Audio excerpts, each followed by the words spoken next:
Ces deux nouveaux héros infanterie pourraient bien casser complètement la méta et honnêtement, leur combo est déjà terrifiant. Si tu veux t'améliorer dans Call of Dragon et bénéficier de mes conseils, n'hésite pas à t'abonner. Aujourd'hui, on va analyser les deux nouveaux héros infanterie introduits avec la nouvelle mise à jour 1.0.47, donc Joren et Elanir. On va voir ensemble leurs compétences, leur synergie et on va surtout voir pourquoi ils s'apprêtent à être la meilleure unité infanterie du jeu. On va commencer par Joren, c'est un personnage infanterie, JCJ et mobilité. Sa première compétence, rafale de bouclier, gagne marque du combattant pendant 3 secondes, ce qui augmente les chances de parade de la Légion de 50% et le nombre maximal de parades par seconde de 10. 3 secondes plus tard, la Légion inflige des dégâts physiques diffus à un maximum de 3 légions ennemies proches, avec un facteur de dégâts de 1800. Chaque attaque normale subie par la Légion pendant la période de 3 secondes augmente le facteur de dégâts de 4% avec 30 attaques au maximum. Donc là, le jeu introduit une nouvelle compétence, c'est la parade. Donc la définition de la parade, en subissant des dégâts des attaques normales, réduit ses dégâts à 0 sans affecter les contre-attaques. Les chances de parade de la Légion et le nombre maximal de parades par seconde commencent à 0. Les chances de parade sont calculées une fois par seconde pour chaque source d'attaque. Héros avec cette mécanique, donc pour l'instant uniquement Joren. Donc ça c'est extrêmement fort parce que ça veut dire que vous n'allez pas prendre de dommages, pour autant vous allez quand même faire subir des dégâts de contre-attaque à vos attaquants. Donc c'est super opti. Donc là on est sur vraiment un très gros premier sort. Ça va vous permettre de pas prendre de dommages, de quand même contre-attaquer les ennemis qui vous ont attaqué. Et en plus, après 3 secondes plus tard, vous avez un dommage qui est infligé aux 3 légions à proximité de vous. Et comme si c'était pas suffisant, vous avez en plus une augmentation du facteur d'attaque si vous faites focus. Plus tu te fais taper, plus tu fais mal. Ça, c'est vachement intéressant pour un tank qui va être en frontline. Sort numéro 2, avant-garde sans nom, compétence passive. Après avoir touché une légion ennemie avec carnage, les unités d'infanterie de la Légion gagnent 30% de dégâts de compétences et 15% de vitesse de marche pendant 10 secondes. Sur le terrain, chaque fois que la Légion obtient une augmentation des dégâts de compétences d'infanterie, ses dégâts des contre-attaques augmentent également de 20% pendant 3 secondes avec un maximum de 3 cumuls. Donc au final, vous pouvez augmenter jusqu'à 60% les dégâts de contre-attaque que vous causez. C'est vraiment très fort. On a donc grâce à cette compétence un double scaling. Un scaling au niveau des dégâts de compétences et la contre-attaque. C'est donc un héros qui va snowball. Plus le combat va durer, plus il va faire de dommages. Troisième compétence, esprit inflexible. Les unités d'infanterie de la Légion gagnent 30% de PV et infligent 10% de dégâts de contre-attaque supplémentaires. Donc là encore une fois, ça va booster votre contre-attaque. Ça va faire très mal de focus cette unité. Sort numéro 4, parade d'assaut. Les unités d'infanterie de la Légion gagnent 10% de défense. Après une parade réussie contre une attaque normale, la Légion inflige des dégâts des contre-attaques supplémentaires à la Légion attaquante. Non seulement il va pas prendre de dommages, mais en plus il va renvoyer à tous les attaquants pas mal de dégâts. L'unité me fait un petit peu penser à Goresh Kogul lorsqu'il est sorti au tout début, où vraiment ça faisait très mal d'attaquer la marche. Bah là ça va être un petit peu le nouveau Goresh Kogul du jeu. Il faudra bien attaquer la marche, mais quand on va le faire, on va y laisser des plumes. Et on termine sur le talent de l'éveil, donc c'est un sort qui va booster votre compétence principale sur tous les fronts. Donc en gros la différence c'est que vous avez maintenant 60% de chance de faire une parade à la place de 50% antérieurement. 3 secondes plus tard, vous infligez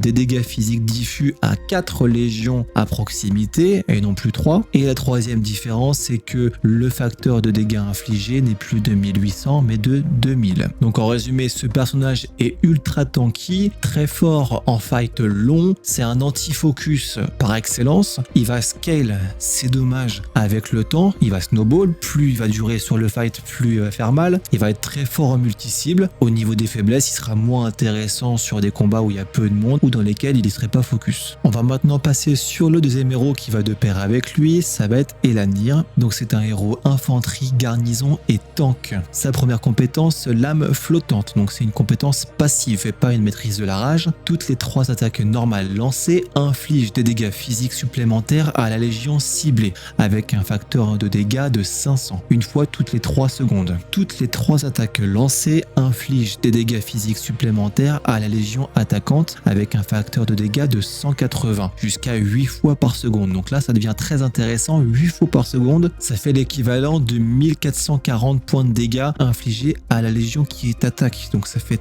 très mal en contre-attaque. Deuxième point de talent, valse légère. Lorsqu'elle est touchée par une attaque normale, la légion a 50% de chance d'obtenir un cumul de marque des 4 feuilles pendant 10 secondes, avec un maximum de 4 cumuls. Chaque cumul augmente les dégâts des contre-attaques des unités d'infanterie de la légion de 5% et les dégâts de compétences de héros de 10%. Donc là encore une fois, plus elle se fait taper, plus elle devient forte. Et là, je pense directement au point de compétence qu'on a vu avec l'autre personnage juste avant. Regardez, la deuxième partie est intéressante. Ça augmente les dégâts de compétences de héros. Et quand on reprend le deuxième point de talent de Joren, chaque fois que la légion obtient une augmentation des dégâts de compétences, ses dégâts de contre-attaque augmentent également de 20% pendant 3 secondes avec un maximum de 3 cumuls, donc 60%. Donc là, il y a une synergie entre ces deux personnages grâce à ça. Donc là, on est vraiment sur une marche qui va être orientée full dégâts de contre-attaque. Ça permet vraiment de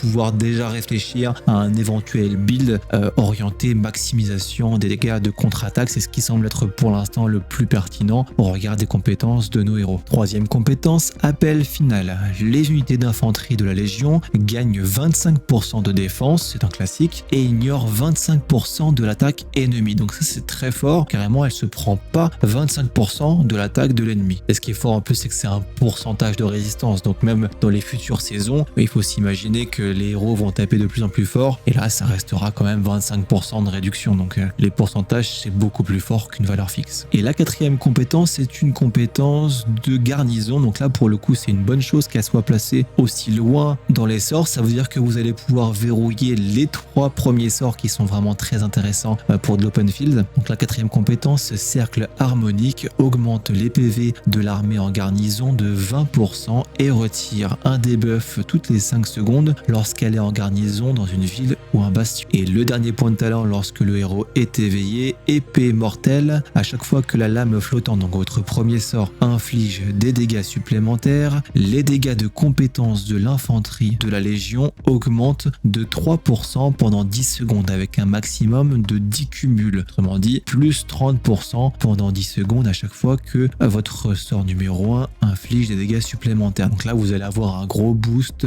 des dégâts de compétence sur votre Légion, c'est très fort. Donc là, au final, on a grosso modo le même type de personnage, un héros tanky qui fait du scaling de dommages avec de la contre-attaque. Donc là, clairement, ces deux héros sont conçus pour devenir de plus en plus forts pendant le combat. Plus ils encaissent, plus ils infligent des dégâts. Ensemble, ils pourraient bien devenir le duo infanterie le plus puissant du jeu. On est probablement face à un duo top méta et clairement avec le counter-attaque qu'ils ont, il va falloir y réfléchir à 2 fois avant de les attaquer. Maintenant, j'ai besoin de votre avis. Dites-moi ce que vous en pensez. Est-ce que ce duo, selon vous, va dominer la méta? Est-ce que vous allez ou est-ce que vous avez investi dans ce nouveau duo? N'hésitez pas à me l'indiquer en commentaire. Moi, personnellement, en tant que joueur mage, je n'ai pas pour l'instant investi dans ce nouveau duo parce qu'on ne peut pas être partout. Donc, je me concentre sur les mages. Mais clairement, ce duo est extrêmement intéressant. Si vous avez envie de monter une nouvelle marche infanterie, c'est clairement vers ces personnages qu'il faut s'orienter. Il y a moyen qu'on ait enfin un duo d'infanterie qui rapporte vraiment du mérite. Et bien voilà, c'est tout pour cette nouvelle vidéo. Si tu veux t'optimiser et avoir tous mes conseils pour t'améliorer dans le jeu, n'hésite pas à t'abonner pour ne pas rater mes toutes nouvelles vidéos. Sur ce, je vous dis à très bientôt. Prenez soin de vous, profitez de ce week-end prolongé et je vous dis à bientôt dans le jeu Call of Dragons.